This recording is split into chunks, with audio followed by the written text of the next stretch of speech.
नमस्कार, मी कांचन सावंत. आपल्या कांची स्टॉकमध्ये पुन्हा एकदा सगळ्यांचं स्वागत करते. आजच्या व्हिडिओला सुरुवात करण्यापूर्वी मी पुन्हा एकदा सगळ्यांना मनापासून असं सांगू इच्छिते की माझ्या या व्हिडिओला तुम्ही सबस्क्राईब, लाईक्स आणि शेअर करा.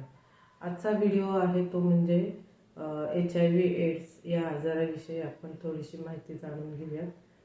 तर या व्हिडिओला सुरुवात करण्यापूर्वी मी असं सांगते की HIV एड्स हा आजार हा शब्द आपण खूप वेळा ऐकलेला आहे आणि या आजाराविषयी लोकांमध्ये, समाजामध्ये खूप भीती अजूनही आहे. आणि ही भीती बाहेर काढण्याची किंवा असं काही घडू नये किंवा HIV एड्स होऊ नये याच्यासाठी काय काळजी घ्यायला पाहिजे या संदर्भाचा सगळा विचार करून मी ह्या आजच्या व्हिडिओला सुरुवात करते. तर HIV म्हणजे काय? तर HIV, H म्हणजे ह्युमन, I म्हणजे इम्युनो आणि V म्हणजे डेफिशियन्सी व्हायरस. HIV हा एक व्हायरस आहे आणि तो जर एखाद्या व्यक्तीच्या शरीरात गेला तर त्या आजाराला अजूनही परमनंट असं औषध निघालेलं नाही. त्याच्यामुळे अजूनही आपल्या लोकांच्या मनात या आजाराविषयी खूप माहिती आहे. मग जेव्हा आपण किशोरवयीन मुलींबद्दल बोलतो, मग त्या मुलांचा आणि ह्या HIV एड्सचा काय संबंध आहे का? किंवा ह्याच्यामध्ये HIV एड्सच्या बाबतीत या मुलांना कुठलं मार्गदर्शन हवं आहे?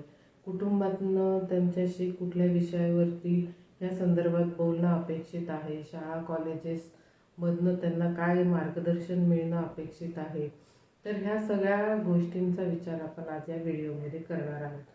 तर हे सगळं सुरुवात करण्यापूर्वी HIV एड्स होण्यामागची कारणं आपण जाणून घेऊयात. साधारणपणे HIV एड्स हा आजार 4 प्रमुख कारणांमुळे होतो. पहिलं कारण म्हणजे जर त्या व्यक्तीचे असुरक्षित लैंगिक संबंध आले असतील दुसऱ्या व्यक्तीबरोबर तर साहजिकच त्या निरोगी व्यक्तीला HIV एड्सचा आजार होऊ शकतो. दुसरं कारण म्हणजे HIV बाधित व्यक्तीचं रक्त जर न तपासता दुसऱ्या निरोगी व्यक्तीच्या शरीरात गेलं तर त्या निरोगी व्यक्तीला HIV हा आजार होऊ शकतो. साधारणपणे कसं होतं, कधी कधी अचानक ॲक्सिडेंट होतो किंवा रक्त कमी होतं की जेणेकरून तिथे रक्त चढवण्याची खूप आवश्यकता असते. आणि काय म्हणजे जेव्हा 1983 साली ह्या HIV विषाणू सर्वात प्रथम आपल्याला सापडला, त्याच्यानंतर काही काही ठिकाणी जे दुर्गम भाग आहेत किंवा जिथे काही व्यवस्था नसते लॅबची वगैरे, अशा ठिकाणी ह्या घटना घडलेल्या आहेत की काही काही वेळेस एवढं चेकिंग न करता रक्तामधून हा विषाणू निरोगी व्यक्तीच्या शरीरात गेलेला आहे. तर हे दुसरं कारण झालं की जर HIV बाधित म्हणजे त्या व्यक्तीच्या शरीरामध्ये HIVचा विषाणू आहे. ह्याला विषाणूच म्हणायचं, कारण याच्यामुळे त्या शरीराची प्रतिकार क्षमता हा कमी करतो. याला HIV होणं म्हणजे काय, तर आपल्या शरीरातल्या तो पेशी ह्या हळूहळू कमी व्हायला लागतात आणि त्याची संख्या तो वाढवायला लागतो शरीरामध्ये. त्याला आपण HIV एड्स असा आजार म्हणू शकतो. मग हे झालं दुसरं कारण की जेणेकरून रक्ताच्या संदर्भातून दुसऱ्या निरोगी व्यक्तीला हा आजार कसा होऊ शकतो. तिसरं कारण म्हणजे काही लोकांना इंजेक्शन सारखं घ्यायची सवय असते. तर त्या जे सुईचं टोक असतं, आता उदाहरणार्थ जर एखाद्या व्यक्तीच्या शरीरात HIVचा विषाणू आहे म्हणजे तो HIV बाधित आहे आणि काही सेकंदाच्या आत म्हणजे 3 ते 4 सेकंदाच्या आत त्याने जी सुई टोचून घेतलेली आहे आणि त्या 3-4 सेकंदाच्या आतमध्ये जर दुसऱ्या निरोगी व्यक्तीने ती सुई स्वतःच्या शरीरात जर टोचून घेतली तर साहजिकच तो HIVचा विषाणू त्या निरोगी व्यक्तीच्या शरीरात जाण्याची शक्यता असते. आता हे कसं घडतं, तर पूर्वी कसं व्हायचं की जे इंजेक्शन्स डॉक्टर देत होते तर तेव्हा स्टेरिलाइज करण्याची पद्धत म्हणजे ते इंजेक्शन उकळलं जायचं.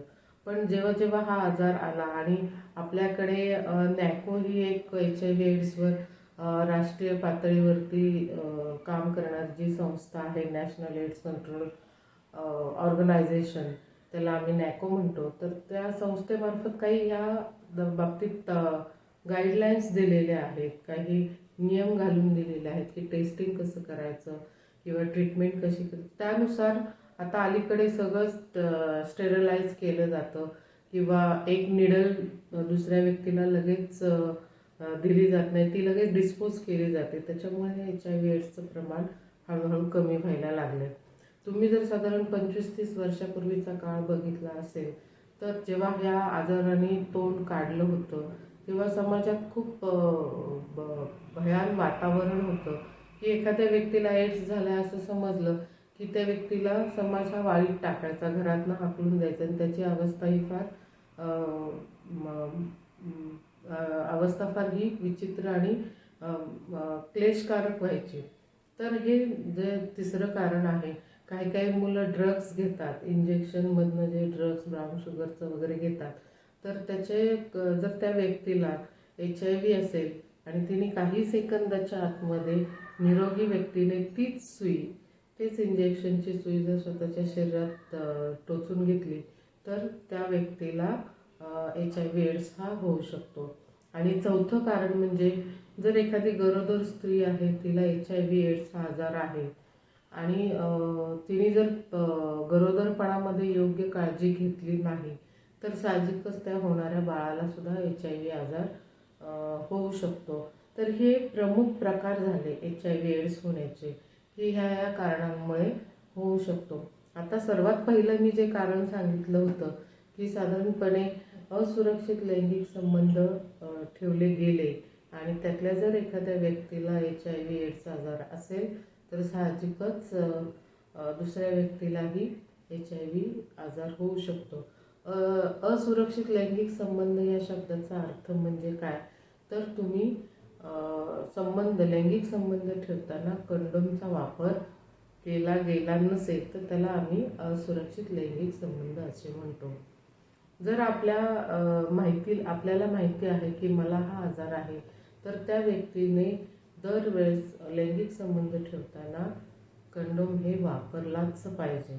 इव्हन आम्ही जेव्हा किशोरवयीन मुलींमध्ये काम करतो की आतापर्यंत जर तुम्ही देशातली म्हणा किंवा जागतिक पातळीवरती HIV एड्सचा आकडा बघितला की ही लोक बाधित आहेत, तर साधारणपणे असं समजतं की 15 ते 24-25 वर्ष वयोगट आहे, ज्याला आपण किशोरवयीन म्हणतो, तारुण्यावस्थेतली मुलं म्हणतो की तर त्या वयोगटामध्ये ह्याचं प्रमाण खूप जास्त आढळतं.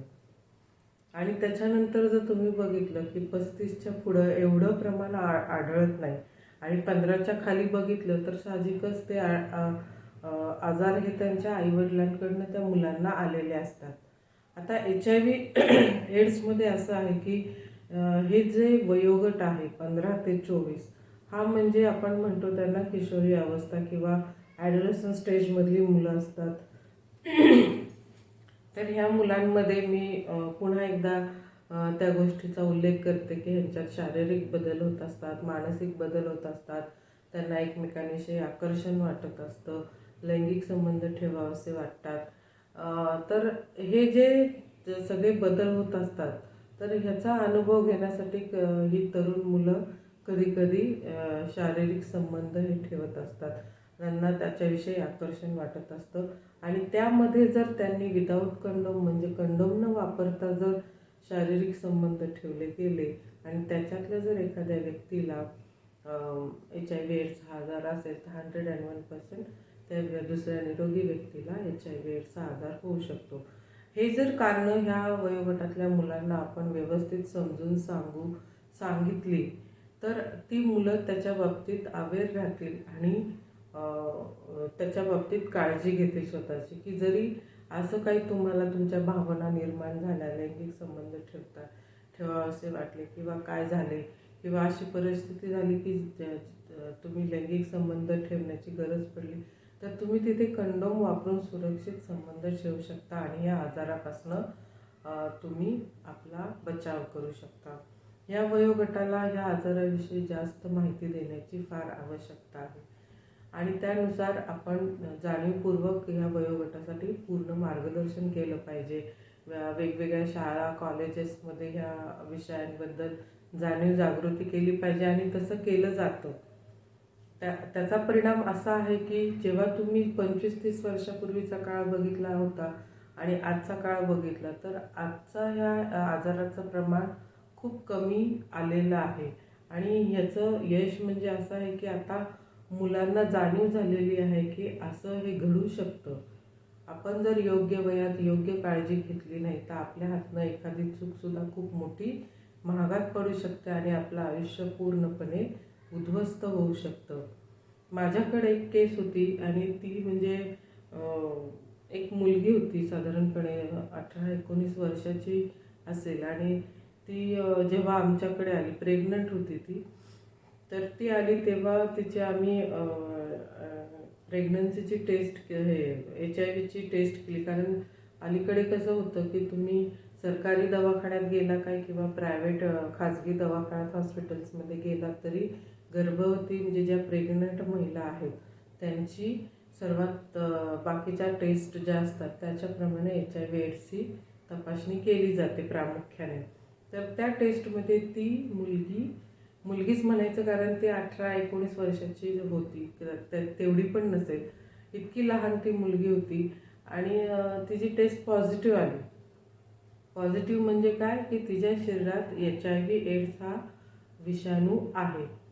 तर त्या मुलीशी जेव्हा मी बोलत होते तिला म्हटलं की तुला HIV एड्स आहे हे तुला माहिती आहे का? ती म्हटली म्हणजे काय असतं ते? म्हणजे एवढं तिला या शब्दाचा अर्थ माहिती नव्हता आणि हा आजार तर तिला झालेला आहे. मग याविषयी तिची मानसिकता नाही. मग हळूहळू तिच्याशी बोलणं वाढवून तिला ह्या सगळ्याची माहिती दिली. मग तिला विचारलं की जेव्हा आम्ही त्यांच्याशी बोलत असतो तेव्हा तिला विचारलं की तुझे असे कुठे बाहेर शारीरिक संबंध आले होते का? तर ती म्हटली मॅडम असं नाही की मला मासिक पाळी आली आणि आम्ही वस्ती पातळीवर राहत होतो त्याच्यामुळे आईला असं वाटलं की उद्या काही कमी जास्त आपल्या मुलीचा कुणी गैरवापर घ्यायला नको तर आणि म्हणून त्याच्यातनं मार्ग काढण्यासाठी तिने लग्न करून दिलं आणि तिचं 16-17 वयात असताना तिचं लग्न झालं. लग्नामध्ये तिच्या नवऱ्याला HIV एड्स आजार होता. त्यालाही माहिती नव्हतं, त्यानेसुद्धा सांगितलं नाही, कधी टेस्ट केली नाही. मग जेव्हा तिच्या नवऱ्याची टेस्ट आम्ही केली तर तो साहजिकच पॉझिटिव्ह आला होता आणि त्याला विचारलं की तू सुद्धा पॉझिटिव्ह आहे आणि तुझ्यामुळं ती पॉझिटिव्ह झालेली आहे, हे तुम्हाला माहिती आहे का? तर दोघंही नाहीच म्हटले. त्यांना काहीच कल्पना नव्हती या गोष्टीविषयी आणि तो खूप मोठा धक्का त्यांच्या दृष्टिकोनातून होता की साधारण 18 वर्षाची मुलगी 17-18 वर्षाची मुलगी ती HIV पॉझिटिव्ह आहे हे तिच्या मनाने ॲक्सेप्ट करणं फार अवघड होतं आणि तिला पुढं सगळं जग दिसत होतं की पुढं आता आपलं काय होणार. बरोबर आहे, कारण तुम्हाला सर्दी झाली, तुम्ही ताप आला तर तुम्ही औषध घेऊ शकता, तुमचं आजार बरा करू शकता किंवा ॲक्सिडेंटमध्ये एखादा पाय गेला, हात गेला, दुसरा हात पाय तुम्ही लावू शकता, हृदयाचं ऑपरेशन करून तुम्ही व्यवस्थित राहू शकता. म्हणजे प्रत्येक गोष्टीला ही ट्रीटमेंट आहे की जेणेकरून तुमचा तो आजार बरा होऊ शकतो. पण HIV एड्स आजार असा आहे की त्याला अजूनही परमनंट असं औषध नाही आहे. तर परमनंट औषध म्हणजे पूर्णपणे तो बरा होत नाही, फक्त त्याची संख्या जी आहे, एक जे आपलं ART जी ट्रीटमेंट आहे की अँटी रेट्रो ट्रीटमेंट ज्याला आम्ही असं म्हणतो की या ट्रीटमेंटद्वारे आपली जी प्रतिकार क्षमता हा विषाणू मारत असतो तर त्या प्रतिकार क्षमता वाढवण्याचा प्रयत्न या ART मेडिसिन्स म्हणजे औषधांद्वारे केला जातो आणि ती ट्रीटमेंट जर घेतली तर त्या व्यक्तीचं आयुष्य हे आणखीन पुढं चांगलं थोड्या दिवस राहू शकतं. ज्या व्यक्तीला HIV एड्स झालेला आहे त्याचं जास्तीत जास्त आयुष्य त्याने जर काळजी घेतली नाही तर 10-12 वर्षात त्याचा मृत्यू होऊ शकतो. आणि त्यांनी व्यवस्थित आहार घेतला, व्यवस्थित व्यायाम केला, डॉक्टर जे ट्रीटमेंट देत आहेत, ART सारखी ट्रीटमेंट जर वेळेवर त्यांनी औषधं घेतली, चुकवली नाहीत, वेळोवेळी त्यांनी काउन्सलिंग केलं असेल ह्या प्रत्येक गोष्टीबाबत, तर ह्या सगळे जर त्यांनी नियम पाळले तर त्याचं आयुष्यमान हे आणखीन 7-8 वर्ष पुढे ढकललं जातं. पण मृत्यू हा त्याला अटळ असतो. म्हणजे आजचं मरण हे उद्यावरती आपण करतो.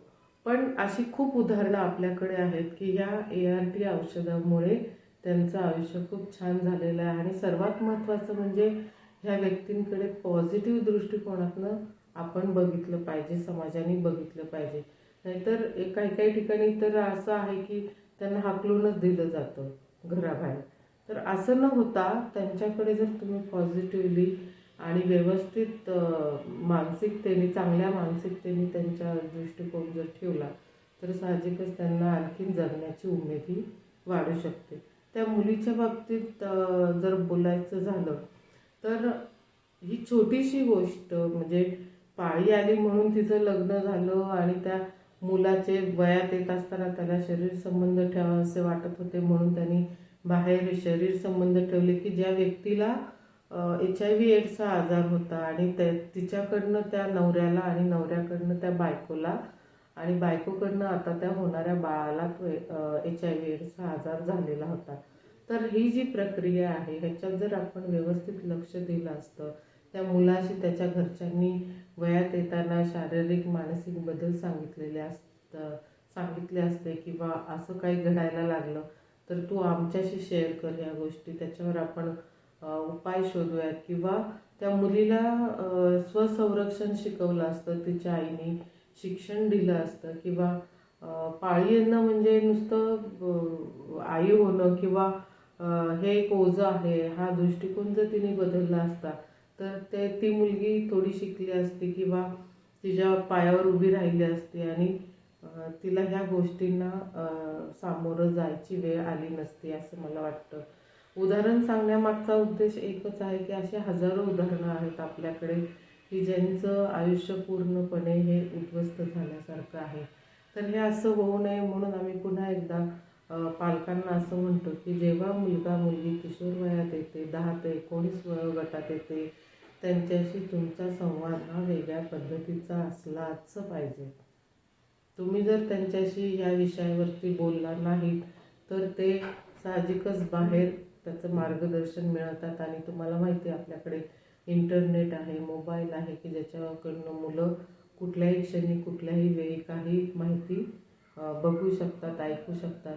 आणि त्यातनं जर त्यांना योग्य वाट मिळाली नाही तर कधी कधी त्यांचं आयुष्य हे उद्ध्वस्त होऊ शकतं.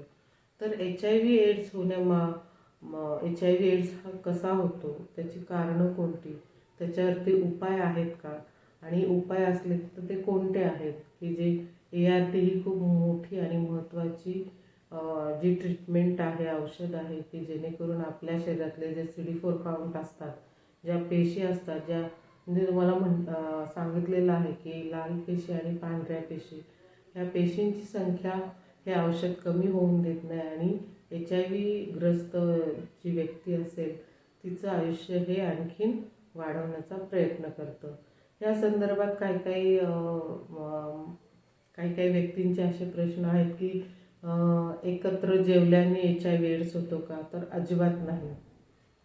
एका ताटात तुम्ही जर HIV बाधित व्यक्ती आणि निरोगी व्यक्ती जरी जेवलात तरी होत नाही. हा आजार मी कुठल्या कारणाने होतो ते 4 कारणं मी तुम्हाला सांगितले आहेत. काही जण असं मला विचारतात की एकमेकांचे कपडे वापरले किंवा अंथरुणं वापरली किंवा साबण वापरला तर HIV एड्स हा आजार होऊ शकतो का, तर नाही. आणि साहजिकच आपण स्वच्छतेच्या बाबतीत विचार केला होता तेव्हा असं मी तुम्हाला सांगितलं होतं की वैयक्तिक स्वच्छता ही फार महत्त्वाची आहे की स्वतःचे टॉवेल, स्वतःचे कपडे हे नेहमी वेगळेच असावे. आता परिस्थितीनुसार प्रत्येक गोष्ट शक्य नसते, तरी पण त्यातनं आपण मार्ग काढत पुढं गेलं पाहिजे. आणखीन काही प्रश्न असतात ह्याबाबतचे नेहमी की डास चावल्याने HIV एड्स होऊ शकतो का, तर अजिबात नाही. आणखीन एक असं आहे की काही काही जी किशोरवयीन मुलं आहेत ते म्हणतात की किसिंग केल्यामुळे HIV एड्स होऊ शकतो का? तर नाही, अजिबात नाही. पण तुम्ही जर ओपन माउथ किसिंग करत असाल खूप वेळ, तर त्याच्यातनं त्या लाळेवाटे कदाचित HIV एड्सचे विषाणू हा दुसऱ्या व्यक्तीच्या शरीरात जाऊ शकतो. पण याची शक्यता फार कमी आहे. पण आपण असं करायलाच नको. मग हा HIV एड्स होऊच नये ह्याच्यासाठी आपण काय प्रिकॉशन्स घ्यायला पाहिजेत, काय प्रिव्हेंटिव्हली उपाय केले पाहिजेत. तर आम्ही असं म्हणतो की जेव्हा ती मुलगी विवाह योग्य होते किंवा तो मुलगा विवाह योग्य होतो, की जेणेकरून त्यांना वयात आल्यावरती लैंगिक संबंध ठेवावेसे वाटतात, तर तेव्हा जर ठेवायची गरज पडली तर साहजिकच तुम्ही कंडोम ठेवून लैंगिक संबंध ठेवू शकता. आणि सरकारी दवाखान्यामध्ये तर ते फुकट मिळतात किंवा प्रायव्हेटमध्ये सुद्धा तुम्ही मेडिकलमधनं विकत घेऊ शकता. दुसरी गोष्ट म्हणजे लग्नाच्या पूर्वी ब्रह्मचर्य हे आपल्याकडे सांगितलेलं आहे की लैंगिक संबंध ठेवूच नये. लग्नानंतर आपल्याकडे लैंगिक संबंधाला समाजाने परवानगी दिलेली आहे. तर हा जो नियम आहे तो खूप ह्या दृष्टिकोनातनं महत्त्वाचा आणि योग्य वाटतो. कारण जेणेकरून आपला जो पार्टनर असतो, जो आपला जीवनसाथी असतो, त्याच्याबरोबर आपण विश्वासघात केल्यासारखं होत नाही. आणि लग्न हे अशी संस्था आहे, असं ही गोष्ट आहे की तो विश्वासावरती आधारित असतो. जर तुमचा तिथे विश्वास नसेल एकमेकांविषयी, तर त्या लग्न संस्थेला काही अर्थ राहत नाही. ते लग्न किंवा तो विवाह हा विवाहच नसतो. ती केलेली एक ॲडजस्टमेंट असते असं मला म्हणावं लागेल. आणि जर तुमचं आयुष्य हे शेवटपर्यंत मरेपर्यंत जर आनंददायी, सुखदायी, निरोगी, चांगलं जायचं असेल, तर त्यातला हा एक मुद्दा आहे की जो किशोर वयामध्ये कधीकधी म्हणजे योग्य मार्गदर्शन न मिळाल्यामुळे, योग्य प्रिकॉशन्स न घेतल्यामुळे ह्या आजारामुळे तुम्ही उद्ध्वस्त होऊ शकता. तर ह्या ज्या 2 गोष्टी तुम्ही पाळल्या किंवा दवाखान्यात गेले तर तुम्ही एखादे डॉक्टर समजा इंजेक्शन देत असतील, तर तुम्ही त्यांना सांगू शकता की निडल तुम्ही नवीन अलीकडे असं होत नाही. आता मी तुम्हाला मगाशी म्हटलं की जे आपल्या आरोग्याविषयी WHO आहे, NACO आहे, MSAC आहे, ह्या विषयावरती काम करणाऱ्या काही संस्था, त्या संस्थांनी काही नियम घालून दिलेले आहेत. त्याप्रमाणे आपण फॉलो करतोय की एक निडल वापरली एका वेळेस ती पूर्णपणे डिस्पोज केली जाते, नष्ट केली जाते. आणि दुसऱ्या वेळेस दुसरी नवीन निडल म्हणजे सुई वापरली जाते. त्याच्यातनं सुद्धा हा धोका फार कमी झालेला आहे. तरी पण आपला एक सामाजिक आणि एक बांधिलकी म्हणून, एक कर्तव्य म्हणून आपण डॉक्टरांना विचारू शकतो. शहरी भागासारख्या ठिकाणी अशा गोष्टी घडण्याचा जास्त संभव नसतो. पण जिथे आदिवासी भाग आहे, ग्रामीण भाग आहे, जिथे पाण्यासारख्या सोयी नाहीत, तर ह्या सोयी कुठे मिळणार? अशा ठिकाणी सुद्धा जर वेळ आली इंजेक्शन घ्यायची, तर तुम्ही ह्या प्रिकॉशन्स घेतल्या तर हे HIV एड्सचा धोका हा टळू शकतो. दुसरी गोष्ट म्हणजे तुम्ही लग्न करता, लग्नावरती तुम्ही लाख लाख रुपये खर्च करता, तर त्याच्याऐवजी तर तुम्ही लग्न ठरल्यावर दोघांची, मुलगा आणि मुलगी, नवरा बायकोची होणाऱ्या, त्याची जर HIV एड्स ही तपासणी केली, तर ती जर निगेटिव्ह आली तर साहजिकच आपण खूप काय म्हणतात, खूप भाग्यवान ठरू. काही काही लोक तर असे आहेत की लग्ना अगोदर काही त्याचं शारीरिक जर व्यंग असेल ते सुद्धा लपवून ठेवतात आणि मग लग्नानंतर ते उघडकीस आलं तर साहजिकच मी मगाशी म्हटल्याप्रमाणे विश्वासघात केल्यासारखं होतं आणि ते नातं नवरा बायकोचं तिथे तुटू शकतं. तर ही जी गोष्ट आहे ती तुम्ही ओपनली सांगितली पाहिजे की रक्तगट कोणता आहे, HIV टेस्टिंग केलेली आहे का. आजकाल मुलं बाहेरगावी जातात, नोकरी शिक्षणाच्या निमित्ताने आईवडिलांपासून लांब राहतात.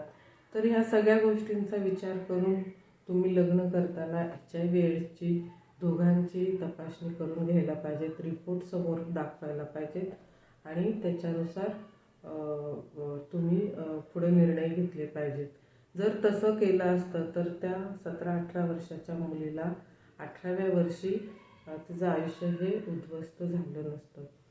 तर मी जाता जाता इथे पालकांना मी सांगू इच्छिते की लग्न ठरवताना सुद्धा ह्या गोष्टीकडे तुम्ही गांभीर्याने बघितलं पाहिजे. दुसरी गोष्ट म्हणजे काही जी कॉलेजची मुलं आहेत ती मुलं मुली आहेत ते माझ्याकडे येतात आणि म्हणतात की विदाऊट कंडोम म्हणजे असुरक्षित आम्ही लैंगिक संबंध ठेवलेले आहेत आणि मला भीती वाटते की मला HIV एड्स आजार हा होईल का. तर आम्ही साहजिकच पहिली गोष्ट म्हणजे त्याला त्याची सगळी हिस्ट्री घेऊन त्याचं टेस्टिंग करतो.